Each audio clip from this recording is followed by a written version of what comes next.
সরকার উৎখাতের জন্য ভারতীয় গভীর ষড়যন্ত্র। স্বাধীন বাংলাদেশের ইতিহাসে ষড়যন্ত্র নতুন কিছু নয়, তবে এবার যেটা ঘটছে তা এক বহুমুখী, গভীর এবং সুদূরপ্রসারী পরিকল্পনার অংশ।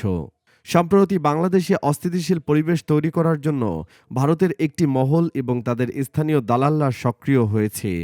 বর্তমানে ভারতের বিজেপি নেতাদের ঔদ্ধত্যপূর্ণ হুমকি, ইসকনের বিতর্কিত কর্মকাণ্ড এবং দেশের ভেতরে কিছু স্বার্থান্বেষী গোষ্ঠীর সহায়তায় এর ষড়যন্ত্র বাস্তবায়নের চেষ্টা চলছে।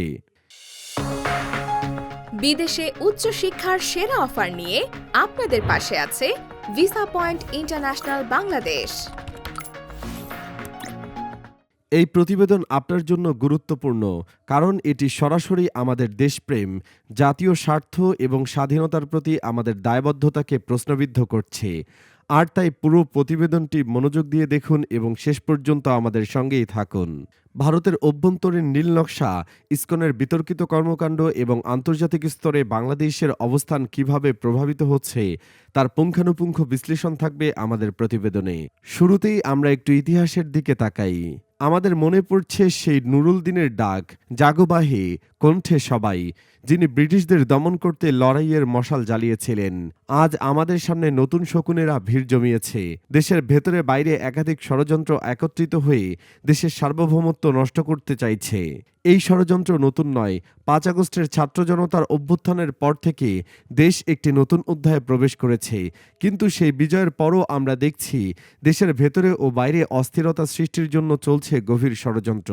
সম্প্রতি ইসকনের বহিষ্কৃত নেতা চিন্ময় কৃষ্ণ দাস ব্রহ্মচারীর বিতর্কিত কর্মকাণ্ডের কথা সামনে এসেছে। এই ব্যক্তি দেশের জাতীয় পতাকা অবমাননা করেছেন, রাষ্ট্রবিরোধী বক্তব্য দিয়েছেন। তার বিরুদ্ধে ব্যবস্থা নেওয়া হলে ভারতের পশ্চিমবঙ্গের বিজেপি নেতা শুভেন্দু অধিকারী বাংলাদেশের বিরুদ্ধে সরাসরি হুমকি দিয়েছে। দর্শক, শুভেন্দু বলেছে ২৫ নভেম্বর রাতের মধ্যে চিন্ময় কৃষ্ণকে মুক্তি না দিলে ২৬ নভেম্বর থেকে সীমান্ত অবরোধ করবে তারা। এমনকি ঢাকার ডেপুটি হাইকমিশনের অফিস ঘেরাও করারও হুঁশিয়ারি দিয়েছে। আর এর অর্থ কি? এটি সরাসরি আমাদের সার্বভৌমত্বের উপর আঘাত।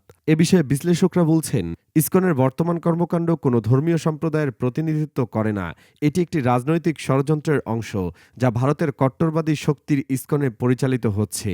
একজন আন্তর্জাতিক সম্পন্ন বিশেষজ্ঞ আমাদের জানিয়েছেন, শুভেন্দু অধিকারীর মতো নেতার এই বক্তব্য একটি বৃহৎ পরিকল্পনার অংশ।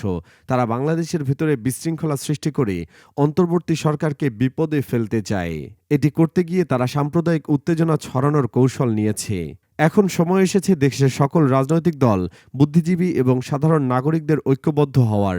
নুরুল দিনের ডাকের মতো আজ আমাদেরও জাগো বাহে বলে নতুন শপথ নিতে হবে।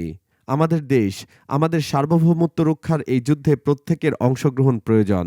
দর্শক, আজকের প্রতিবেদন থেকে একটি বিষয় পরিষ্কার: ভারতের ষড়যন্ত্রকে নস্যাৎ করতে হলে আমাদের দেশের জনগণ, রাজনীতি এবং নেতৃত্বকে একত্রিত হতে হবে।